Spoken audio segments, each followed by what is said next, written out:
కొండనాలుకకు మందేస్తే ఉన్న నాలుక ఊడిపోయినట్లు గర్భసంచి సమస్యతో ప్రభుత్వ ఆసుపత్రికి వెళితే ఆ వైద్యుడు తన ప్రైవేటు ఆసుపత్రికి పిలిచి మూత్రనాళాన్ని కట్ చేశాడు. అనంతపురం నగరంలోని ఓ ప్రభుత్వ వైద్యుడి నిర్వాకం బయటపడింది.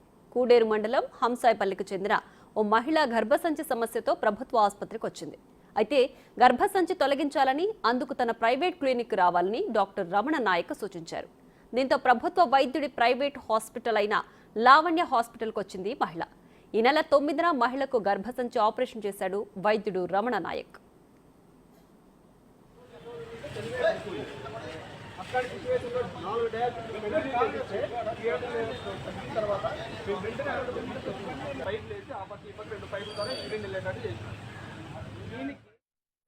అయితే 2 రోజులు తిరక్కముందే కిడ్నీలో వాపు రావడంతో మరో ఆసుపత్రిలో చూపించుకుంది బాధిత మహిళ.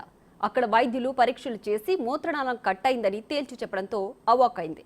దీంతో గర్భసంచి ఆపరేషన్కు బదులు మూత్రనాళం తొలగించిన లావణ్య హాస్పిటల్ వైద్యుడు రమణ నాయక్పై బాధిత మహిళ బంధువులు ఆందోళనకు దిగారు.